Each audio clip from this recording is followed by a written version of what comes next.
We must be ready to take anything that comes on our way. We must be ready to liberate and fight to the end.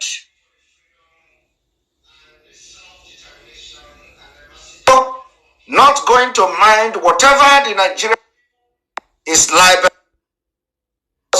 for the fact that the world understand what we are fighting for. Biafra issue is in global history. Is in global history. Biafra is issue that is globally recognized. We fought a war for 3 years with Nigeria. Millions of people died. Today, the children of those people, they're subjugated to all manner of degrading treatment and abuse. We are here today to finish what our forefathers, our grandfathers started. We are here today because when Nigeria war was declared, no victor, no vanquish, was warned by Daniel Effiong.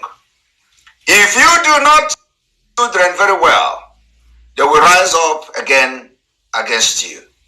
That is exactly what we are doing now. It does not matter whether the Nigerian government is labeling themselves terrorists. The world know that we are not terrorists. The world know we are fighting a just cause. And we are going to do everything to make sure we get our freedom. As I'm talking to you, war going in Cameroon against Ambazonians. As I'm talking, between South Sudan and Sudan, they fought a war for 30 good years. They were not regarded as terrorists.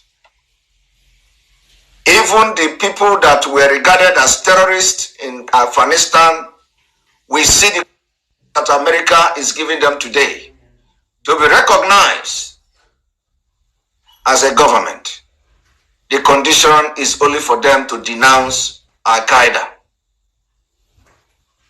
After decades, many years of wastage, American soldiers killed, billions of dollars wasted, American weapons and everything in the hand of Taliban. Upon the fact that Taliban and Afghanistan is ranked #1 terrorist country according to World Terrorism, Global Terrorism Index. But it is completely a different thing when it comes to Biafra. When it comes to Biafra, we are being ruled by terrorist government. We are being ruled by some few people from ethnic group that are nomadic and very heartless people. And we say we are incompatible. We don't have the same cultural value system. And we say we are going to opt out of Nigeria. And for that reason, they proscribe us. Now we have been able to create awareness, global awareness, under the leadership of Mazi Nnamdi Kanu, the highest awareness in history of mankind, especially in freedom and agitation for self-determination. Biafra agitation have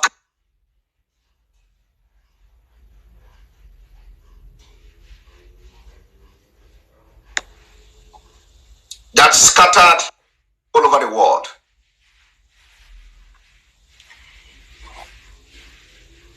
We are scattered all over the world.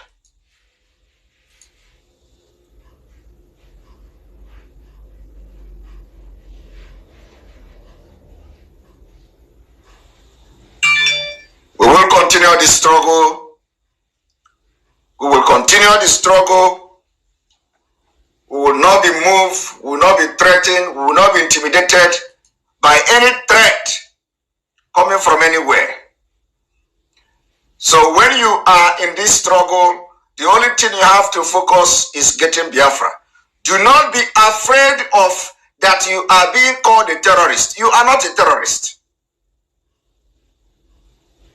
You are not a terrorist. And the world knows that. The world knows that. If we go into civil war today against Nigeria state, which probably may happen, if we go into civil war against Nigeria state for Biafra, who is going to call each other terrorist? Is it you? Are you going to be the one that will call terrorist or the Nigeria government?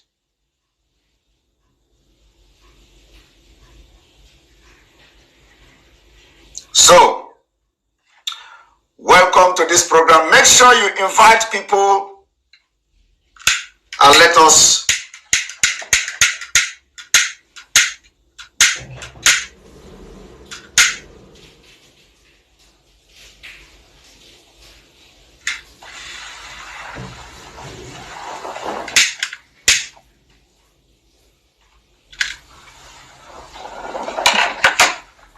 welcome. Now we are going to start what we have come to do this evening. We read in the news that the United States is giving a statement about Anambra election. They want to see free and fair election in Anambra. How can you have free and fair election in Nigeria where you have over 34,000 policemen being deployed to kill our people? How are you going to have free and fair election in Anambra? Before we can talk about having free and fair election in Anambra, since we are going political solution, first of all, Anambra state must be demilitarized. All the military and security people in Anambra state must leave. You can't militarize a state and you want to have democracy take place. Two of them can never work together. So when you want to conduct election, if we're going to have a democratic or political solution, make sure that there is nothing in this life that will make election tomorrow to take place, because we need to postpone the election so that the leadership will go back to drawing board. The demand will be very clear. You cannot have a free and fair election when you have police and army everywhere, considering the record of the Nigeria police and the security agent. Very, very bad record. You can never have free and fair election. So, Mazi Nnamdi Kanu should be released. After that, after the release of Mazi Nnamdi Kanu, whatever he say is final.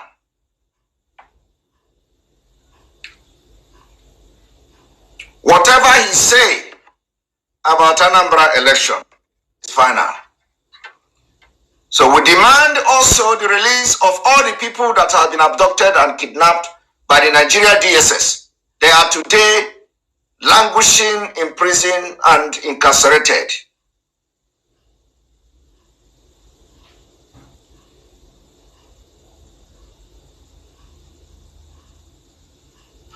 We are going to ask our guests to come in, so we'll continue, because after him we are going to have the normal exposition today.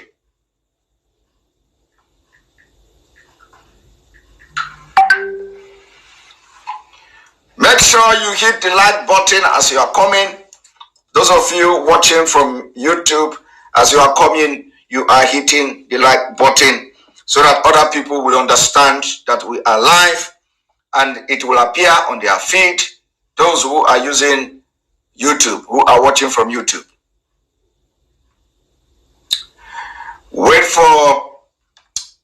for Dr. Allen to join us. And on this note, let us go on commercial.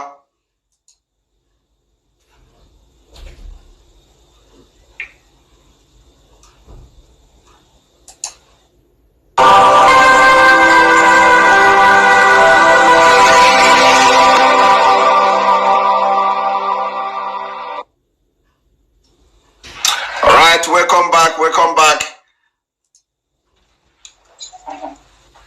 Dr. Allen, good afternoon from here. Good afternoon, Simon. Thank you for having me. Thank you. This is the second time you are coming to the program. Welcome you again. I know that you have been here before, and a lot of people may have seen you, a lot of people may have read about you. If you could tell us just a little bit brief about yourself for those who have never seen you before. Okay, thank you very much. You know, I'm a partner of the BW Global Group based in Washington, D.C., and we specialize in human rights issues, crimes against humanity, some government relations, and anti-corruption work worldwide. I have over 40 years of criminal investigative law enforcement experience, principally involved in international activities.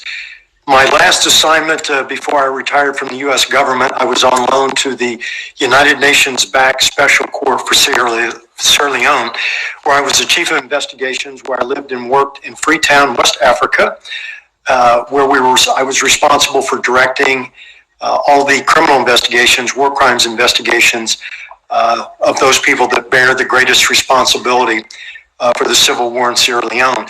Interestingly enough, it took us directly to the former president of Liberia, who created the Revolutionary United Front, who was subsequently indicted and convicted for war crimes. At the time, he was the first sitting head of state ever indicted for war crimes.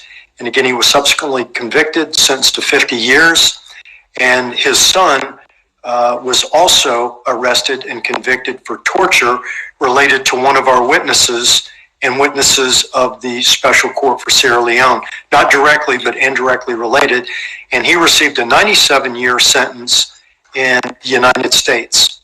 So I have vast experience in seeking justice and accountability in the international rule of law arena. So that's the experience I bring to the particular project that we have, that we're honored to work on behalf of the IPOB, and that was to seek justice and accountability and also engage in a human rights campaign, not only in Washington, D.C., but globally. So that's what we're actively involved in and have been doing since March of this year, when the leader reached out to us and signed an agreement with us, and we've been engaged ever since. Thank you very much for that in-depth brief. I wouldn't want to go into the Liberia thing and all that, because a lot of people already have heard about how you handled it, and history is about to repeat itself. Now, we have been seeing recently, news on different platforms about your organization filing some kind of document to the ICC, International Criminal Court. So could you tell us, what is going on? Is there an update from the September filing? Absolutely. We've, as you know, there's a lot of things that we're doing that are confidential. But what I can share with you was that we have collected evidence and information where we prepared our very first criminal referral to the Office of the Prosecutor at the International Criminal Court on 15 September of this year. And that was a confidential but a very comprehensive compilation of evidence we submitted to them that they received, acknowledged receipt, and are actively examining that information. And we'd also requested that if they had not opened up an investigation yet, to add this to the preliminary examination. However, we are actively seeking that they seek approval from the pretrial chamber to open an investigation specifically into the wide-scale and systematic killing of the civilian population, and most notably targeting the indigenous people of Biafra. Now, since that time frame, we have collected additional evidence, and we submitted a second referral containing criminal information and evidence to substantiate further ongoing and wide-scale systematic killing of the civilian population, and again, specifically targeting the IPOB. That was also acknowledged. It's being examined. And again, we are requesting that they formally open an investigation and look into what we are identifying as a genocide that's being committed by the Nigerian government and extremist Fulanis against the indigenous people of Biafra. Thank you very much. You said it has been acknowledged, and you are waiting for the ICC to open investigation. So I just want to for just a clarification. Is it that when the application is filed, they have to be after the acknowledgement, they have to now open the investigation for that particular case? Well, what the process is that they have to seek formal approval from the pretrial chambers to do that. What we are doing is providing them ample evidence to justify that request to open an investigation, and most specifically looking at the, again, wide-scale and systematic killing of the civilian population, which is a crime against humanity and, quite frankly, genocide that we believe is being committed against indigenous people of Biafra. All right. So when this thing is filed, is it like something that anybody can ask and get information that, some kind of complaint or application has been lodged at the ICC? Is it something that anybody can ask question and you get some information or some kind of feedback from the ICC? Well, we have gotten written responses, acknowledgement, as you typically do, and we've also gotten responses directly from the Office of the Prosecutor. And it is a process, and as you can imagine, we collected very sensitive information, and it's confidential. Certainly they have all the details, but it's not something that's publicly and readily available to the public for obvious reasons. We have confidential sources of information and evidence that needs to be protected, but the ICC is well aware of it, and they have that, and it's their obligation to examine and look at that, and we've done that under the protection of the ICC, so that sources and witnesses and methods and operations are not inadvertently disclosed or discovered, to protect the individuals that are involved. Yeah. All right. So we, the last time you were here, and I have also been privileged to see the release from your group. There are some other organizations you have mentioned that that were communicated officially. So could you brief us about them, like for the Committee on Human Rights at the UN and all that, and then also you mentioned about the United Kingdom. Let us take it, step by step. Brief us about the Committee on Human Rights at the UN. What do you intend to get from them? Absolutely. This is a process, as you know. You have to educate people and make them aware of this. And this is a... And by Dalulin Nkuku, Kunisi Webambo, when it's any fine many akwụkwọ dị iche iche. We eventually ikwu before ma lapụ nnukwu tiyalụ nke onifu nche n'iru akwụkwọ gbasịta maka ya bụ ife dịka o si ada and dịka o si akpọtụ n'iru akwụkwọ. Biko wa ajụ nchọrọ ịjụ, biko ndị Igbo ọma na-ege ntị saa na ya bụ ajụjụ. Oge edugokwu n'oge anyị yakpọ n'ụwa anyị meeting nke ịbụọ jụọ ụwa anyị nwanne anyị nwoke anọ n'ụlọ nke mkpọrọ ebe a ka ọ ya anọzi. oge erugo oge onye ọbụla bụ onye Igbo ya pụta tie ebe ya bụ ife ọnụ maka ya bụ ife akarigo. Nnamdi Kanu nwere ife o mere n'iru akwụkwọ tọsifọ ihe ọjọọ mere n'iru akwụkwọ bụ na ọ sị na ọ chọọzi ịbụ onye Naijiria tọsọ ya bụ ife ọjọọ mere and ndị ọha eze niile ma ndị niile were na-ekwuchara ndị Igbo ọnụ fa, nobody is doing something about it. Nobody is doing anything about it. Ife a na-asụ bụ tọsọ ogologo oyibo. Maazị Nnamdi Kanu bụ the leader of indigenous people of Biafra IPOB si na mmegide na-emegide ụmụnne ya dịrị ọzọ ya alụ mma si nye ya Biafra ka ọ na.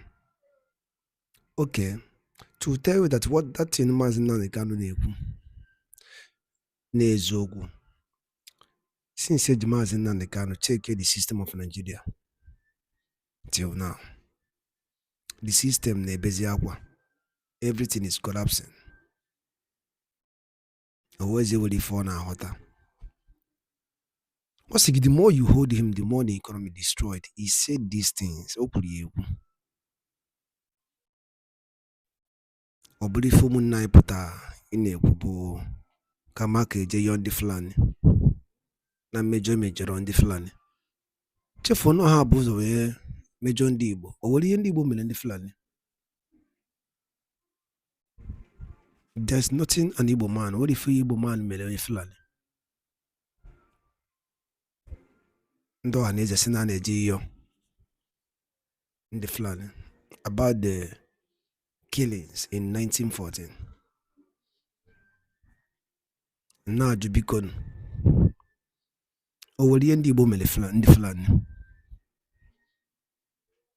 First from the jail wee kọnka si Hausa niile wee bata ka kọnka kwuola n'Igbo. Ofu onye pụtara bụ Maazị Nnamdi Kanu si na nke ama mme na ndị ka ife a adịlọ achọbịa ka egbuo onye Igbo ewere nwanne ya lee.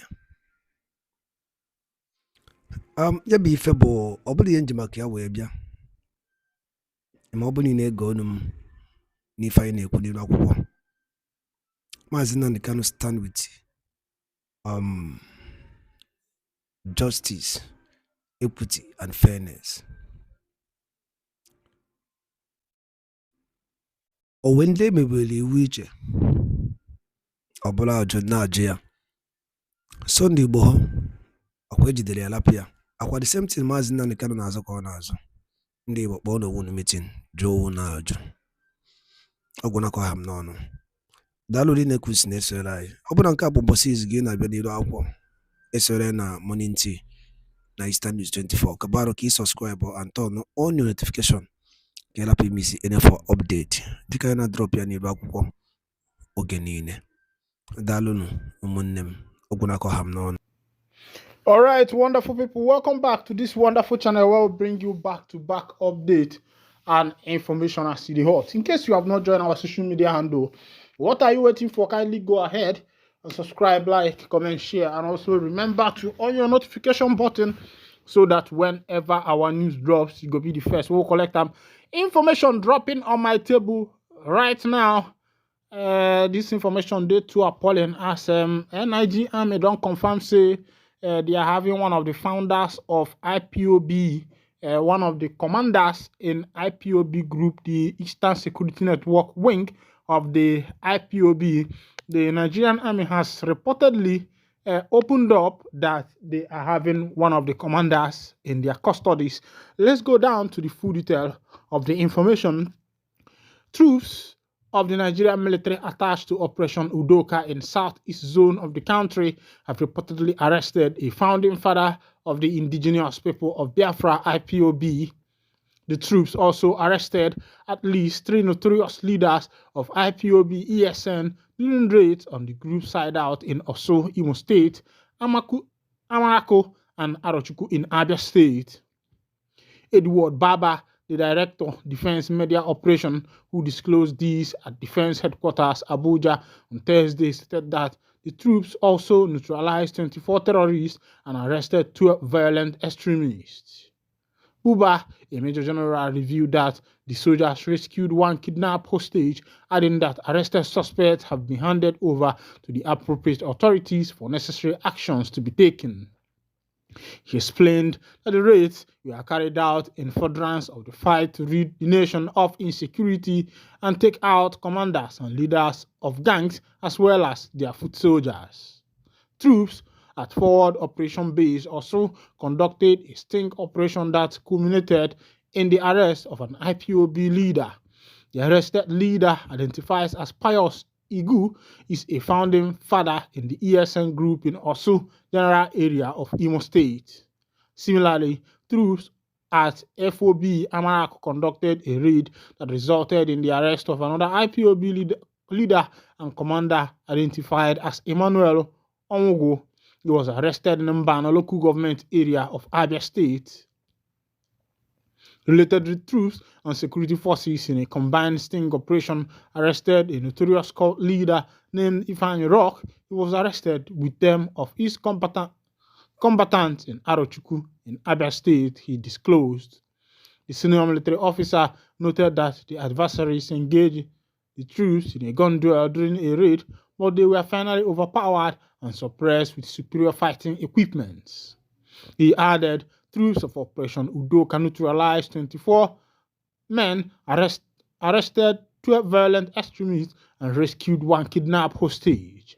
Troops recovered 10 AK-47 rifle, 15 pump-action guns, 4 locally fabricated guns, 153 rounds of 7.62M special ammo, 111 live cartridge, 2 vehicles, and 4 mobile phones, among other items. All recovered items, arrested suspects, and rescued hostages were handed over to the relevant authorities for further action. Between 15 and 18 of October 2024, troops in separate offensive operation made contact the IPOB ESN in Oso and Obubra local government area of Imo State, River State, respectively. Troops also made contact with IPOB ESN in Arochukwu local government of Abia State. Following the firefight, troops neutralized 24 men and rescued one kidnapped hostage. All right, wonderful people, welcome back.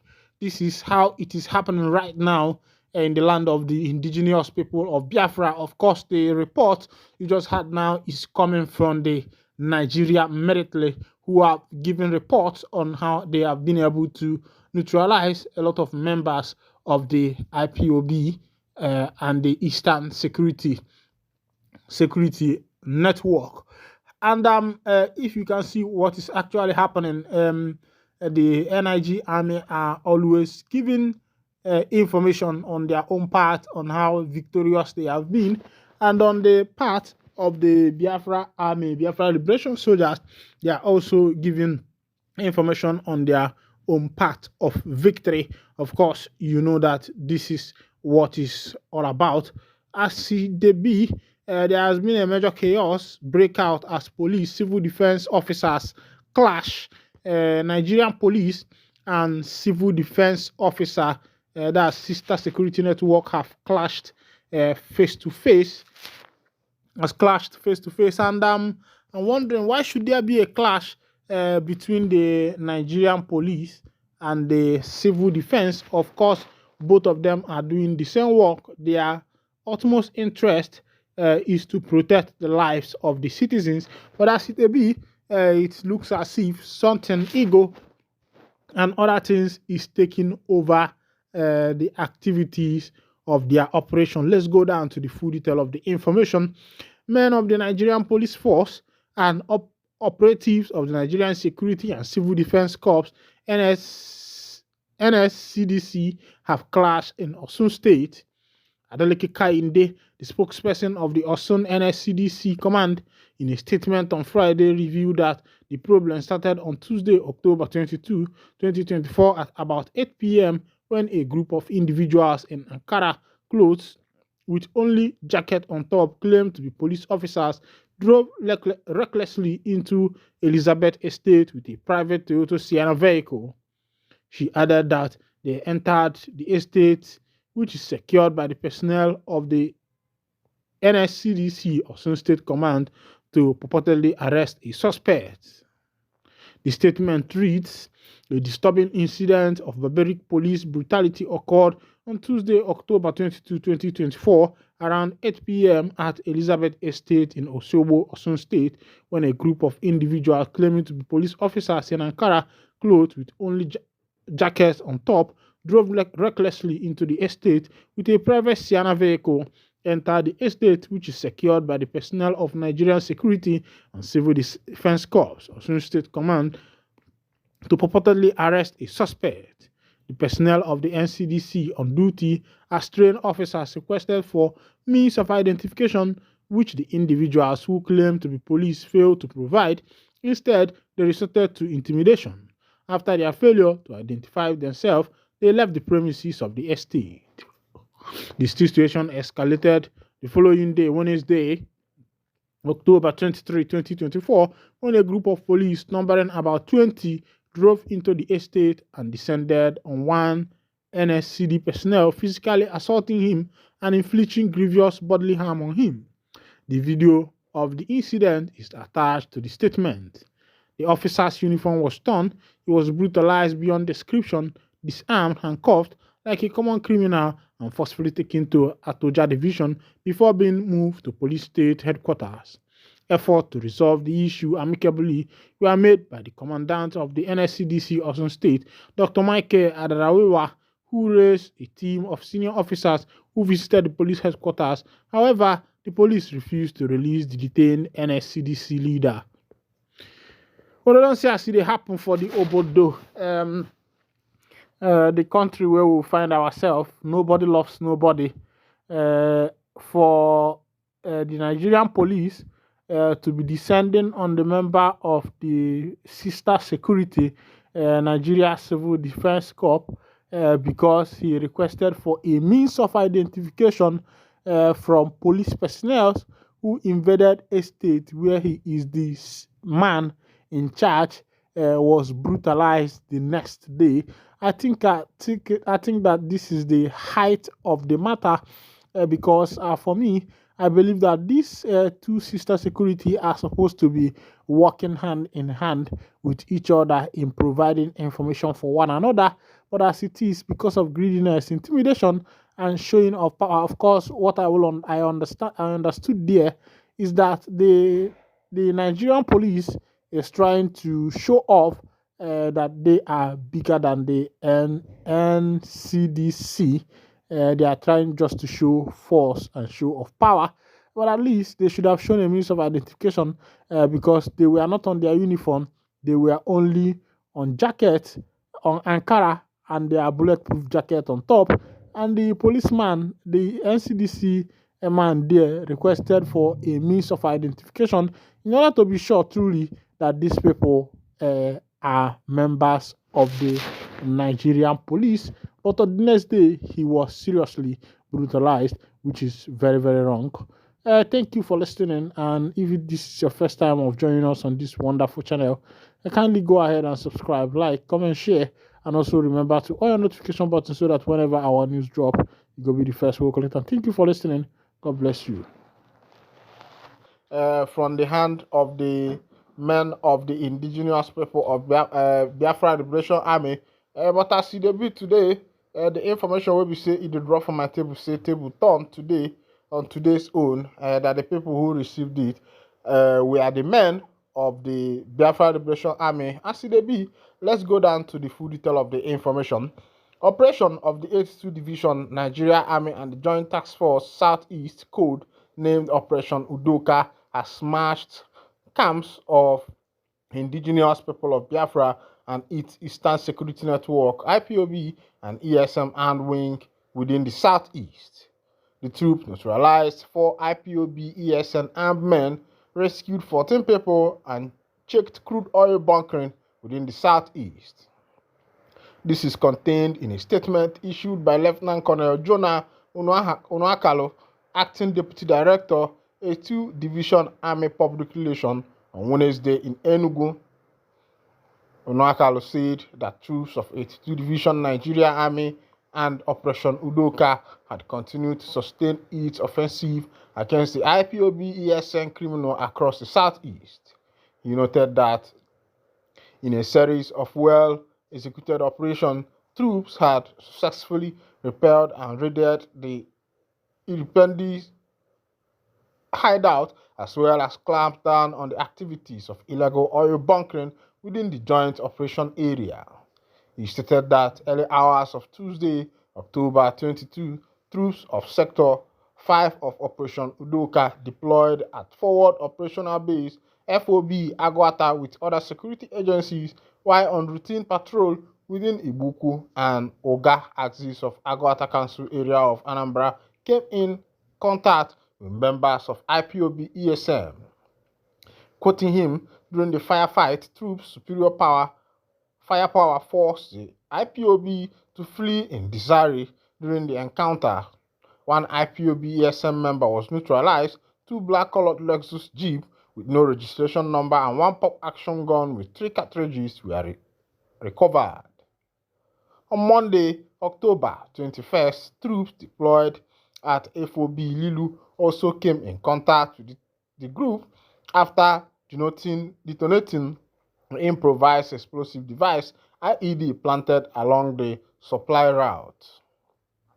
The troops successfully neutralized 2 of the group, recovered 1 pump-action shotgun, 1 solar CCTV camera, 3 large pipe-borne IED, 7 IED, and 8 batteries, he said. Unakala added that the troops of the Joint Task Force on Wednesday, October 9, stormed an IPOB ESN hideout in Enugu Umuonia community in Agwata Council area of Anambra State. He said that overwhelming in the ensuing fire, the group fled, leaving behind a cache of arms and logistics.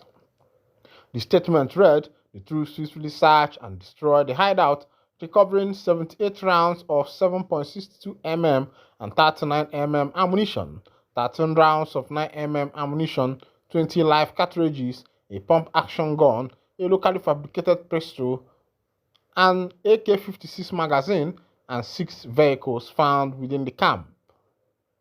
The stolen vehicles were those stolen from well-meaning Igbos of the region by the men, according to Army.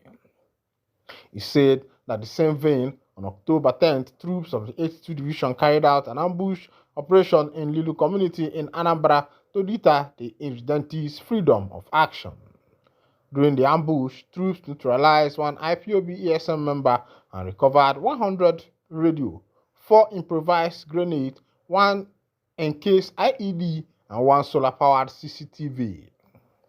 Also, troops deployed at FOB Agwata on October 11 repelled IPOB ESN attack, neutralizing 1 IPOB ESM member and recovered the following items: 2 AK-47 rifles, 1 pump-action gun, quantity 60 rounds of 7.62 mm special ammunition, 5 cartridges, and 1 Prado Jeep. In another encounter with IPOB ESN in Ohafia local government, Abia State, and Omo Abo Lilu in Anambra State, respectively, the troop recovered 1 CCTV camera with solar panel, 1 water gel IED, 6 empty cartridges, 6 live cartridges, 13 empty cases of 7.62 ammunition, 2 batteries, 4 IED pipes, and 1 radio set. Despite the deceit of liberation of the people, the IPOB ESN have continued to take innocent Southeasterners.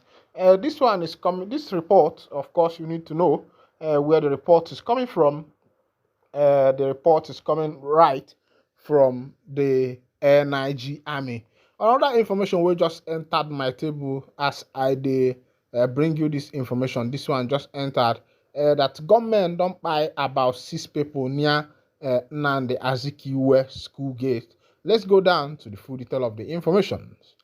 Hoodlums suspected to be cultists have invaded Ifitoka near the school gate of Nnamdi Azikiwe University, Oka, Anambra State, killing no fewer than 6 persons. According to eyewitnesses who spoke to our correspondent on Thursday. The gun-wielding hoodlums invaded the vicinity in the early hours of Thursday and opened fire on some persons suspected to be members of another rival cult group, thereby causing chaos and panic in the area. It was gathered that suspected cultists were looking for members of the rival cult group who were said to be hanging around the vicinity of Unizik Gate. One of the sources and a student of Unizik who witnessed the scene said over 6 persons were shot dead near Witness Garden, Ifite Amasi Road. The hoodlums invaded the area at about 9:30 a.m. today and started shooting at some persons suspected to be members of a cult group. One of our lecturers coming to school had to go back. She called me saying she saw 7 lying persons dead. The spokesperson for Anambra State Police Command, SP Tochukwu Ikenga, confirmed the development. He said the police responding team has taken over the scene of indiscriminate shooting today, 24/10/2024, by 9:15 a.m. at Ifite behind Unizik Gate, Oka, by suspected gunmen. Preliminary information showed that the armed men unprovoked started shooting sporadically, and some bullets fatally hit 4 persons in the area and were rushed to the hospital for aid by the police operatives. Also, some empty shell of bullets have been recovered at the scene of action. All right, welcome back, wonderful people. Ndị be anyị si na na-ekwu ọzọ na-eme nya ka ndị Igbo ndị kwuru okwu si ọfụlụ ọkụkọ ebe ọ na-abọ nsị ya biko chụpụ ya maka na ọ mụrụ na ọnyanwa ya atọ kpịa nya bụ okwu eme gịnị wee bụrụ okwu ma jesi n'enu ebulu inu ọbụna ọzọ dịka ibia bụ why will a parent send a child to school and what the child will turn out to be is a cultist. And this is very heartbreaking. Of course, if you understood why some of these groups were founded, I think between 1952 and the rest of them, even Wole Soyinka, who found out the pirates and the rest of them, the group, some of these group were there as a pressure group. Of course, you know what pressure group are.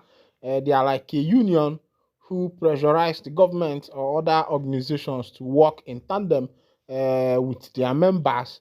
But as it is, you can find out that some of these things today have brought a lot of calamity in our communities, in our schools, and in the life of our children.